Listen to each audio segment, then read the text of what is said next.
Soberania e salvação. Sermão número 60. Um sermão pregado na manhã do domingo, 6 de janeiro, 1856, por Charles Spurgeon na capela de New Park Street, Southwark, Londres. Olhai para mim, e sereis salvos, vós, todos os termos da terra, porque eu sou Deus, e não há outro. Isaías 45:22. Há 6 anos atrás, quase nesta mesma hora do dia, me encontrava em fel de amargura e em laços de iniquidade. Contudo, pela graça divina, já tinha sido conduzido a sentir a amargura dessa servidão, e a clamar em razão da maldade dessa escravidão. Buscando descanso sem encontrá-lo, entrei na casa de Deus e me sentei ali, temendo que, se levantasse o olhar, poderia ser cortado e consumido completamente por sua severa ira. O ministro subiu ao púlpito e, da mesma forma como acabo de fazer, leu este texto: Olhai para mim, e sereis salvos, vós, todos os termos da terra, porque eu sou Deus, e não há outro. Eu olhei no mesmo instante e a graça da fé me foi outorgada ali, e agora creio que posso afirmar verdadeiramente. Desde que pela fé vi a torrente, que é alimentada por suas feridas sangrentas. O amor redentor foi meu tema. E assim será até que morra. Nunca esquecerei esse dia, enquanto conservar minha memória, tampouco poderei deixar de repetir este texto cada vez que me lembrar daquele momento, quando conheci pela primeira vez para o Senhor. Foi um encontro surpreendentemente cheio de graça. E agora é uma experiência portentosa e maravilhosa para quem ouviu estas palavras faz tão pouco tempo, para proveito de sua própria alma, que eu possa dirigir-me a vocês hoje, como ouvintes do mesmo texto, com a plena esperança e confiança que algum pobre pecador, dentro destas paredes, ouça também para si, as boas novas de salvação, e que hoje, 6 de janeiro, possa lhes abrires os olhos, e das trevas os converteres à luz, e do poder de Satanás a Deus. Se estivesse dentro do alcance da capacidade humana, conceber um tempo no qual Deus morava só, sem suas criaturas, teríamos então uma das ideias mais grandiosas e estupendas de Deus. Houve uma época quando o Sol ainda não havia percorrido ainda sua rota, nem havia começado a projetar seus dourados raios através do espaço para alegrar a Terra. Houve uma era na qual nenhuma estrela brilhava no firmamento, pois não havia nenhum mar azul no qual pudesse flutuar. Houve um tempo em que não existia nada do que agora contemplamos do grandioso universo de Deus, ainda não havia nascido ainda, mas dormia, incriado e inexistente, na mente de Deus. Contudo, Deus existia e Ele era sobre todos, Deus bendito eternamente. Ainda que nenhum serafim cantasse os hinos de seu louvor, ainda que nenhum querubim de asas potentes se apressasse como o raio para cumprir suas ordens, ainda que ele não tivesse um séquito, se sentava como um rei em seu trono, Deus Todo-Poderoso, a ser para sempre adorado, o Augusto Supremo morava sozinho na vasta imensidão em solene silêncio, fazendo das plácidas nuvens seu dossel, e a luz de seu próprio rosto formava o brilho de sua glória. Deus era, e Deus é. Desde o princípio Deus era Deus, antes que os mundos tivessem um princípio, Ele era de eternidade a eternidade. Mas quando lhe agradou criar as suas criaturas, vocês não creem que essas criaturas deveriam permanecer infinitamente abaixo dele? Se vocês fossem oleiros e projetassem um navio em uma roda, creem que essa peça de barro poderia exigir uma igualdade de condição com vocês? Não, mas estariam a uma grande distância, já que vocês teriam sido em parte seus criadores.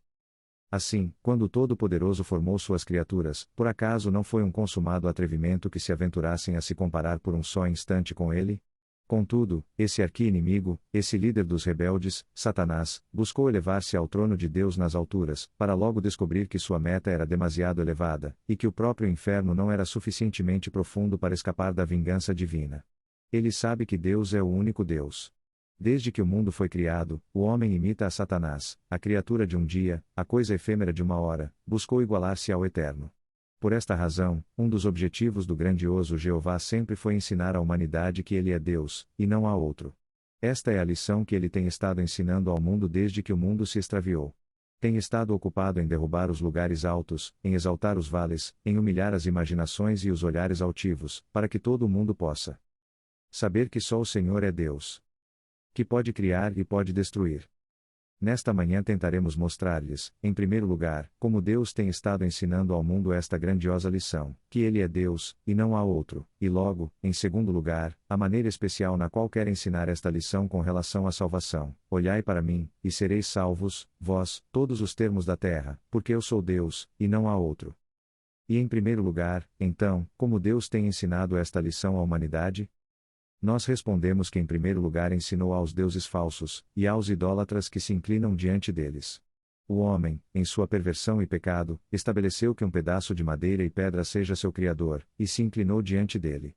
Moldou para si, entalhando-a de uma árvore frondosa, uma imagem feita à semelhança de homem mortal, ou dos peixes do mar, ou das criaturas que se arrastam sobre a terra, e prostrou seu corpo e também sua alma diante dessa criatura saída de suas próprias mãos, chamando-a de Deus, ainda que não tivesse nem olhos para ver, nem mãos para segurar, nem ouvidos para ouvir. Mas como derramou Deus seu desprezo sobre os antigos deuses dos pagãos? Onde estão eles agora? Por acaso são sequer conhecidos? Onde estão essas deidades falsas diante de quem se prostravam as multidões de Nínive? Perguntem às toupeiras e aos morcegos que são seus companheiros, ou perguntem aos montes de areia sob os quais estão enterrados, ou sigam por onde o visitante ocioso caminha por todo o museu, contemplando-os como curiosidades, e sorrindo ao pensar que existiram homens que se inclinavam diante de deuses como esses. E, onde estão os deuses da Pérsia? Onde estão? Os fogos estão apagados e o adorador do fogo quase desapareceu da terra. Onde estão os deuses da Grécia, esses deuses adornados com poesia, e celebrados nas mais sublimes odes? Onde estão? Desapareceram. Quem os menciona agora, a não ser como coisas do passado? Júpiter, por acaso alguém se inclina diante dele? E, quem adora Saturno? Todos eles passaram e estão esquecidos. E, onde estão os deuses de Roma? Acaso Jano governa no templo? Alimentam as virgens vestais seus fogos perpétuos? Ainda há alguém que se incline diante desses deuses? Não, eles perderam seus tronos. E, onde estão os deuses das ilhas dos mares do sul, esses demônios sangrentos diante dos quais desventuradas criaturas prostravam seus corpos? Todos eles estão quase extintos. Perguntem aos habitantes da China e da Polinésia, onde estão os deuses diante dos quais se inclinavam. Perguntem, e o eco que repete, será sua única resposta. Perguntem, e perguntem novamente. Eles foram derrubados de seus tronos, foram lançados de seus pedestais, seus carros estão destroçados, seus cetros foram consumidos pelo fogo, e suas glórias se foram. Deus obteve a vitória sobre os falsos deuses, e ensinou a seus adoradores que Ele é Deus, e não há outro. Há deuses que ainda são adorados, ou há ídolos diante dos quais se as nações? Esperem somente um pouco de tempo, e os verão cair. Cruel carro monstro destruidor, 2, cujo carro esmaga em seu movimento os insensatos que se lançam diante dele, logo será objeto de escárnio, e os ídolos mais notáveis, tais como Buda, Brahma e Vishnu, cairão por terra, e os homens os pisarão como o lodo das ruas, pois Deus ensinará a todos os homens que Ele é Deus, e não há outro. Observem, também, como Deus ensinou esta verdade aos impérios. Os impérios surgiram e se converteram nos deuses de sua época, seus reis e seus príncipes assumiram títulos elevados, e foram adorados por multidões de pessoas. Mas perguntem aos impérios se além de Deus, há mais alguém. Não podem escutar o solilóquio altivo da Babilônia, eu estou sentada como rainha, e não sou viúva, e nunca verei pranto, e não pensem agora que se caminham sobre a Babilônia em ruínas, encontrarão algo, exceto o espírito solene da Bíblia, de pé como um profeta de cabelos grisalhos pela idade, dizendo-lhes que há um só Deus, e não há outro. Vai à Babilônia, coberta de areia, a areia de suas próprias ruínas, fiquem sobre os montes de Nínive, e escutem como uma voz se eleva, há um só Deus, e os impérios afundam diante dele, há uma só potestade, e os príncipes e os reis da terra com suas dinastias e tronos são esmagados pela planta de seu pé. Vão, e sentem-se no templo da Grécia, vejam ali as arrogantes palavras que uma vez foram pronunciadas por Alexandre, mas agora, onde está ele, e onde está também seu império? Sentem-se nos arcos em ruínas da ponte de Cartago, ou caminhem dentro dos desolados teatros de Roma, e ouvirão uma voz levada pelo vento selvagem em meio às ruínas: Eu sou Deus, e não há outro. Ó, cidade, tu te chamavas eterna, eu fiz com que te derretas como orvalho. Tu disseste: Eu estou sobre 7 colinas, e permanecerei para sempre, eu te esmaguei e agora és um lugar miserável e desprezível, comparado com o que antes foste. Uma vez foste uma pedra, mas te fizeste mármore, eu te tornei pedra novamente, e te humilhei. Ó, como tem ensinado Deus às monarquias e aos impérios que se estabeleceram como novos reinos celestiais, que Ele é Deus, e não há outro. E também, como Ele ensinou esta grande verdade aos monarcas. Alguns que foram muito orgulhosos tiveram que aprender de uma maneira mais dura que outros. Vejam, por exemplo, a Nabucodonosor. Sua cabeça mostra uma coroa, e sobre seus ombros leva um manto de púrpura, caminha ao longo da insolente Babilônia, dizendo: Não é esta a grande Babilônia que eu edifiquei? Vocês veem essa criatura lá no campo? É um homem. Um homem? Você pergunta: seu cabelo cresceu como penas de águia, e suas unhas são como as das aves, caminha sobre quatro patas, e come pasto como os bois, foi lançado de entre os homens. Esse é o monarca que perguntou: não é esta a grande Babilônia que eu edifiquei? Mas logo foi restabelecido o palácio da Babilônia, para que pudesse bendizer ao Altíssimo que pode humilhar aos que andam com soberba. Recordem outro monarca. Olhem para Herodes. Ele se senta no meio de seu povo, e fala. Escutam seu ímpio clamor? Eles gritam, voz de Deus, e não de homem.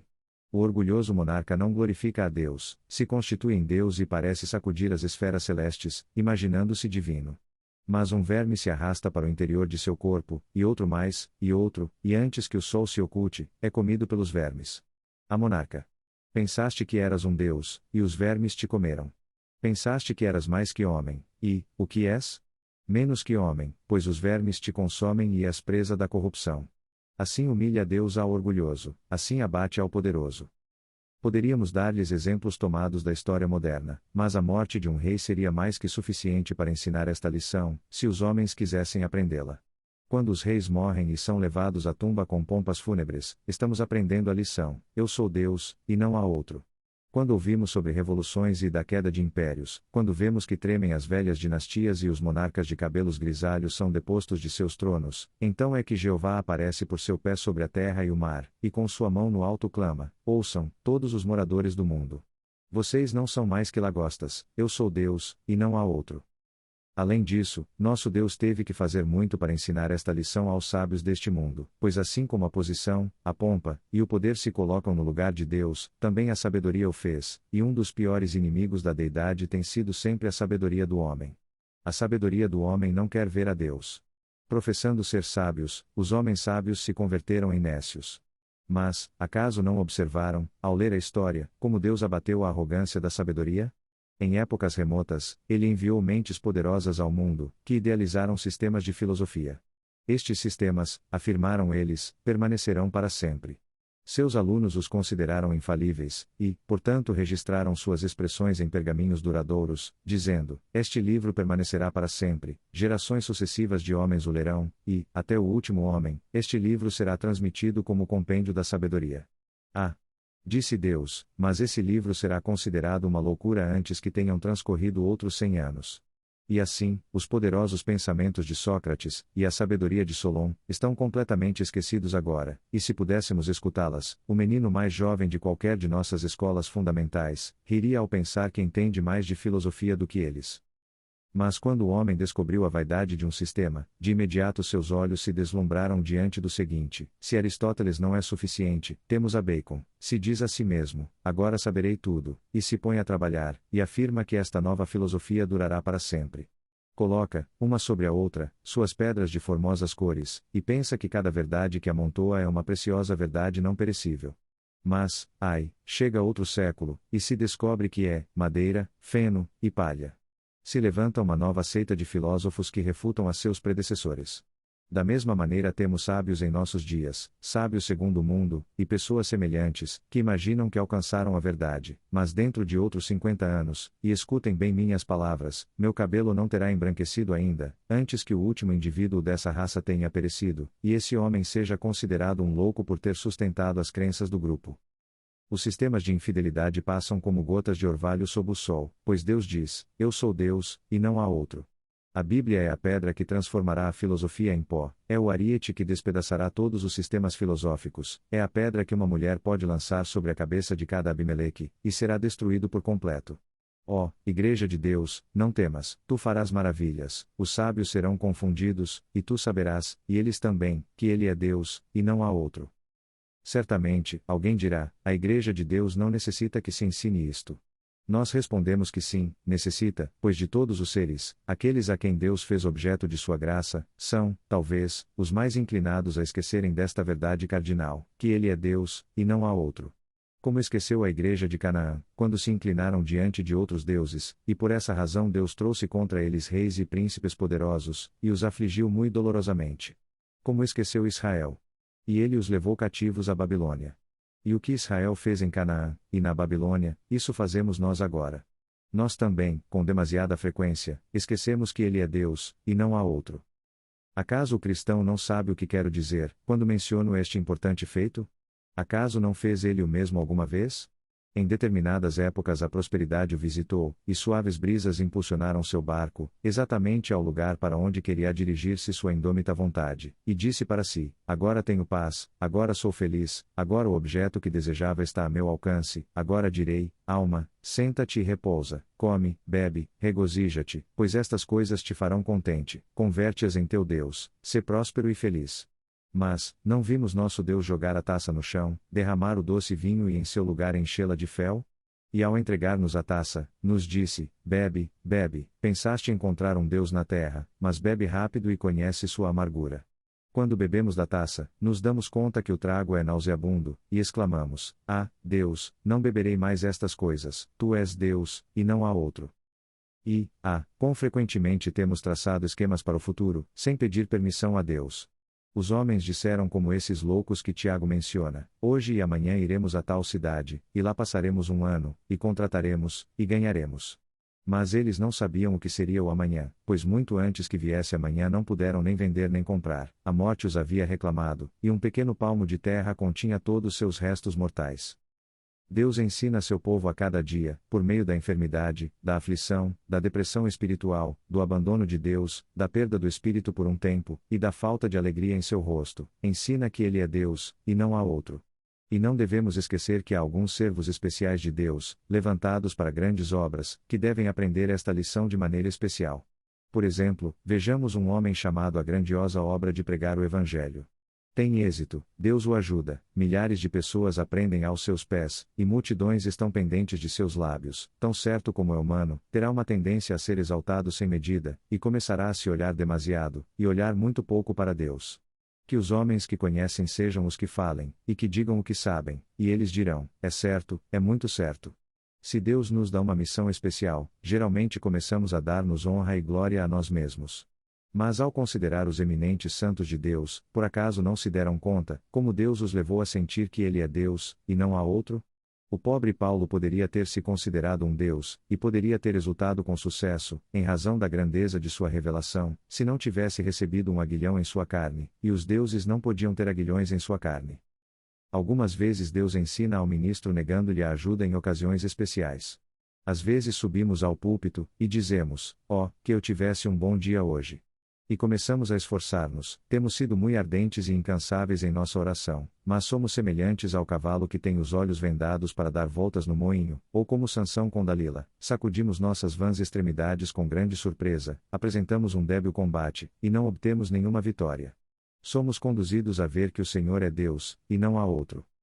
Muito frequentemente, Deus ensina isto ao ministro levando-o ao ponto de ver sua própria natureza pecaminosa. Terá tal discernimento sobre seu próprio coração perverso e abominável, que sentirá, quando suba ao púlpito, que não merece nem sequer sentar-se em um dos bancos da igreja, e muito menos pregar a seus companheiros. Ainda que sempre sentimos gozo ao declarar a palavra de Deus, contudo, sabemos o que é vacilar ao subir os degraus do púlpito, sob a sensação que o primeiro entre os pecadores não deveria ter permissão para pregar aos demais. Amados, não creio que alguém tenha êxito como ministro, se não é levado às profundidades e trevas de sua própria alma, a ponto de ter que exclamar: a mim, que sou menos que o menor de todos os santos, me foi dada esta graça de anunciar entre os gentios o evangelho das inescrutáveis riquezas de Cristo. Há outro antídoto que Deus aplica no caso dos ministros. Se não os trata de maneira pessoal, ele levanta um exército de inimigos para que se possa ver que ele é Deus, e somente Deus. Um estimado amigo me enviou ontem um valioso manuscrito de um dos hinos de George Whitefield, que foi cantado em Kennington Common. Trata-se de um esplêndido hino, completamente ao estilo de Whitefield do princípio ao fim. Mostra que sua confiança descansava inteiramente no Senhor, e que Deus estava no seu interior. Como se sujeitaria um homem às calúnias da multidão, como se afanaria e trabalharia cada dia desnecessariamente, como subiria ao púlpito cada domingo para pregar o Evangelho, e se exporia a que seu nome fosse caluniado e difamado, se não tivesse nele a graça de Deus? Quanto a mim, posso dizer que se não fosse porque o amor de Cristo me constrange, este momento seria minha última pregação, no relativo à comodidade de fazê-lo. Ai de nós se não anunciarmos o Evangelho, porque nos é imposta essa obrigação. Mas a oposição através da qual Deus conduz a seus servos, os faz ver de uma vez que Ele é Deus, e não há outro. Se todos aplaudissem, se todos fossem gratificados, pensaríamos que somos Deus, mas quando se burlam e insultam, nos voltamos para nosso Deus, e clamamos.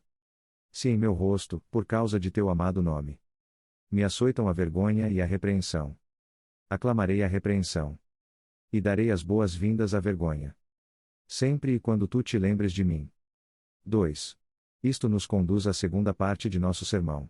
A salvação é a maior obra de Deus, por isso, em sua maior obra, ele nos ensina especialmente esta lição, que ele é Deus, e não há outro. Nosso texto nos informa sobre a maneira na qual ensina. Ele diz: olhai para mim e sereis salvos, vós, todos os termos da terra. Ele nos mostra que ele é Deus, e não há outro, de 3 maneiras. Primeiro, pela pessoa para quem nos dirige o olhar: olhai para mim, e sereis salvos. Em segundo lugar, pelos meios que nos indica usar para obter misericórdia: olhai, simplesmente olhai. E, em terceiro lugar, pelas pessoas conclamadas a olhar: olhai para mim, e sereis salvos, todos os termos da terra. 1. Em primeiro lugar, a quem Deus nos indica que olhemos para a salvação? Oh, por acaso não se humilha o orgulho do homem, quando escuta que o Senhor diz: olhai para mim, e sereis salvos, todos os termos da terra? Não é: olhem para seu sacerdote, e sejam salvos. Se o fizessem assim, haveria outro Deus, haveria alguém mais. Não diz: olhem para si mesmos. Se assim fosse, então haveria um ser que poderia exigir parte do mérito da salvação. Mas é: olhai para mim. Com que frequência vocês que estão vindo a Cristo olham para vocês mesmos? Oh, dirão: eu não me arrependo o suficiente. Isso é olhar para si mesmo. Eu não creio o suficiente. Isso é olhar para si mesmo. Eu sou demasiado indigno. Isso é olhar para si mesmo. Eu não posso achar, afirma outro, que tenha alguma justiça. É muito correto que digas que não tens nenhuma justiça, mas é muito incorreto que busques alguma justiça em ti. É olhai para mim. Deus quer que apartes teus olhos de ti e que olhes para ele. O mais difícil do mundo é que o homem aparte o olho de si mesmo, enquanto viva, sempre sente a predileção de voltar seus olhos para dentro de si mesmo. Em troca, Deus diz: olhai para mim. Da cruz do Calvário, onde as sangrentas mãos de Jesus gotejam misericórdia, e do jardim do Getsemane, onde os sangrentos poros do Salvador soam perdões, sobe o clamor: olhai para mim, e sereis salvos, todos os termos da terra. Do cume do Calvário, onde Jesus exclamou: está consumado, ouço um grito: olhai e sejam salvos. Mas de nossa alma surge uma vil exclamação: não, olha-te a ti mesmo. Olha-te a ti mesmo.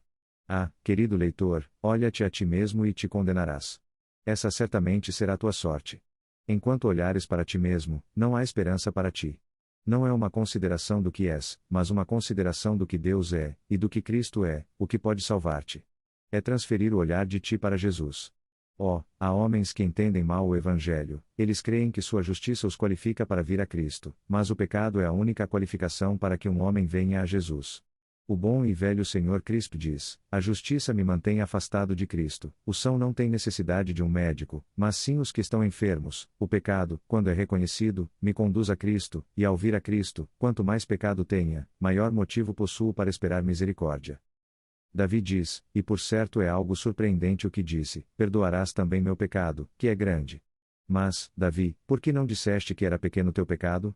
Porque Davi sabia que quanto maiores seus pecados, maior razão teria para pedir misericórdia.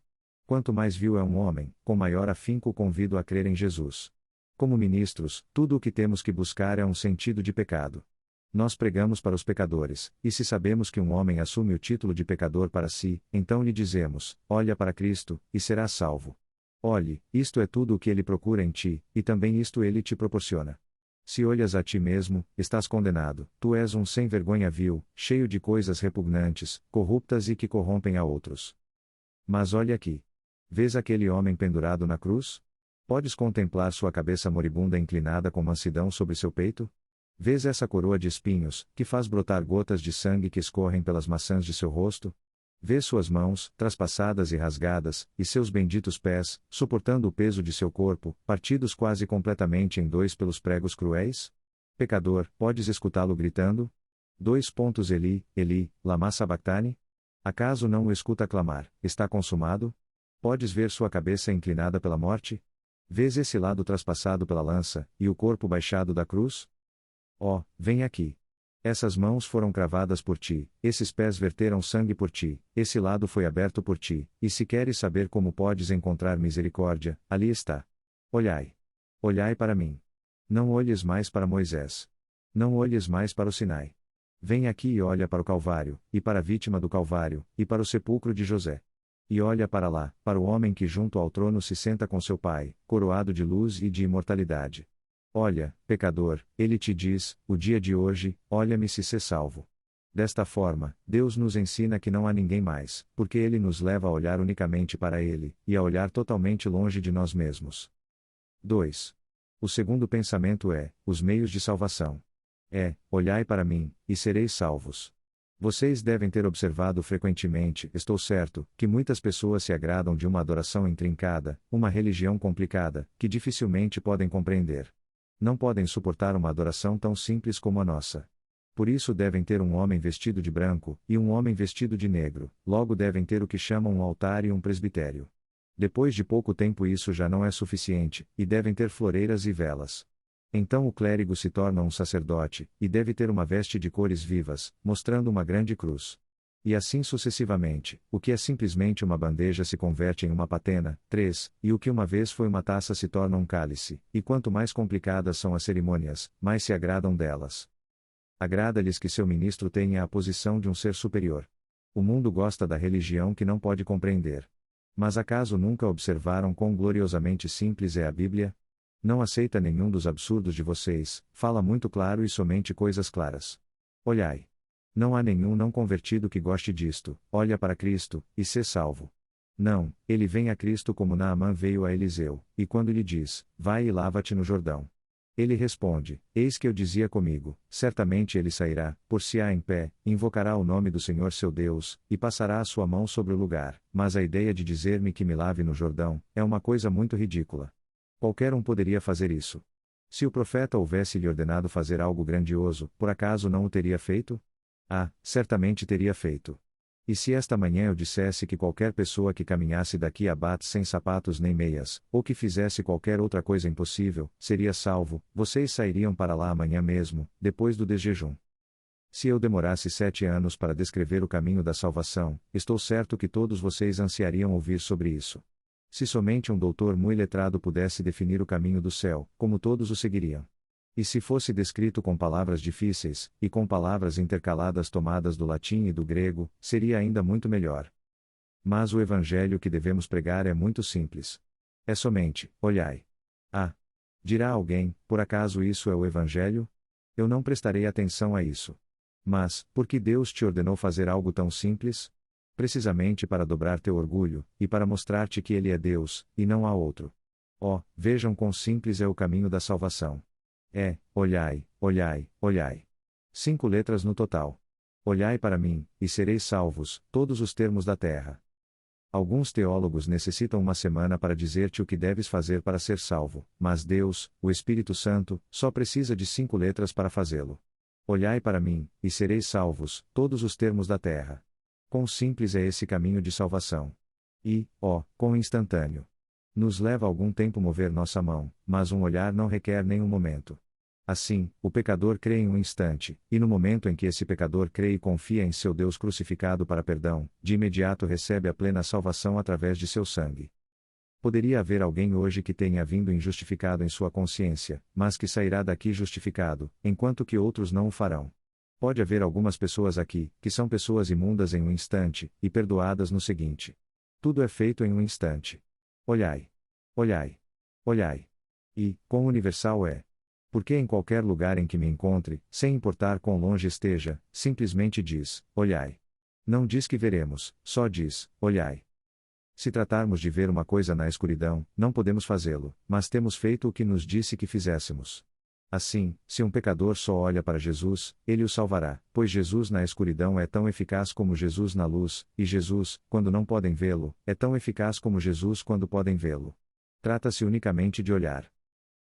Alguém dirá, eu tenho tentando ver a Jesus todo este ano, mas não consegui vê-lo. Ele não diz que devemos vê-lo, mas olha para ele. E diz que os que o olharam, foram iluminados. Ainda que haja um obstáculo à tua frente, se unicamente olhas na direção correta, isso é suficiente. Olhai para mim. Não se trata tanto de ver a Cristo, mas de olhar para Ele. O querer a Cristo, o desejar a Cristo, o ansiar por Cristo, o confiar em Cristo, o apegar-se a Cristo, isso é o que se necessita. Olhai. Olhai. Olhai. Ah, se o homem mordido pela serpente houvesse voltado seus olhos sem visão para a serpente de bronze, ainda que não a houvesse visto, teria recebido a restauração de sua vida.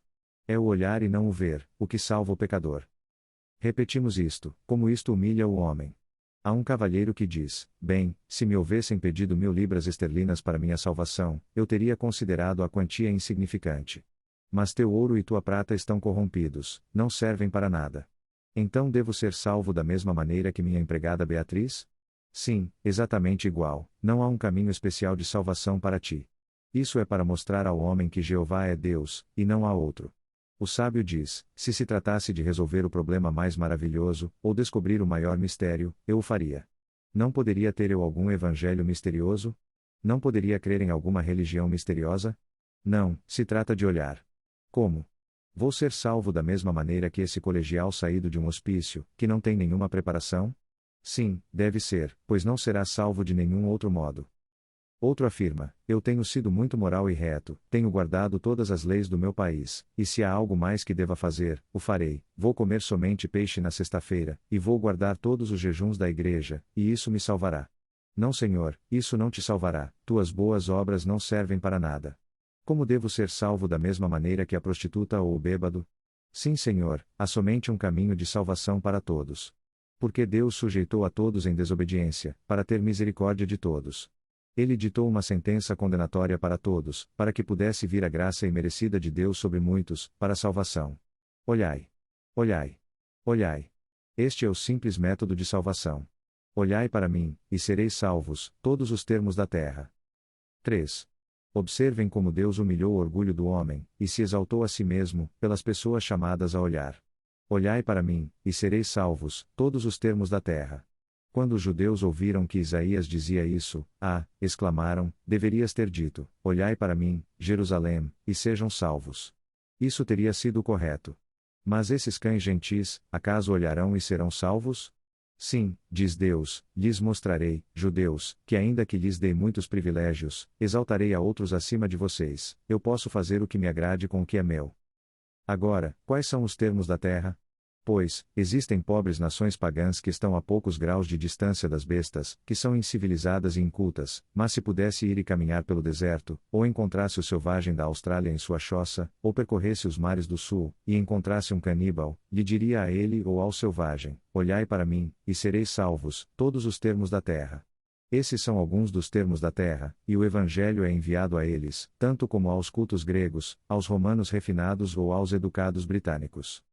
Mas eu penso que os termos da terra também quer dizer aqueles que se afastaram de Cristo.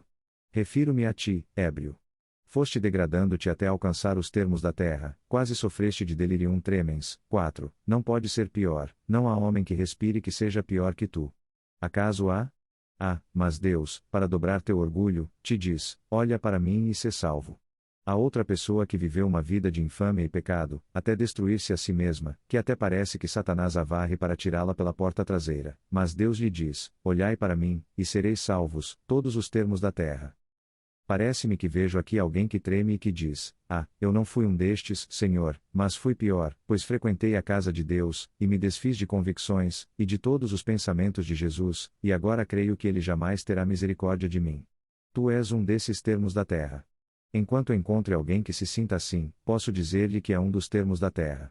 Mas, afirma outro, eu sou tão peculiar, se não sentisse o que sinto, tudo estaria bem, mas sinto que meu caso é muito peculiar.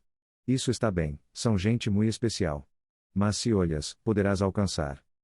Mas outro diz: não há ninguém no mundo como eu, não creio que encontrem um ser debaixo do sol que tenha tido tantos chamamentos e os descartou, e tantos pecados sobre sua cabeça. Além do mais, tenho tanta culpa que não gostaria de confessá-la a nenhum ser vivente.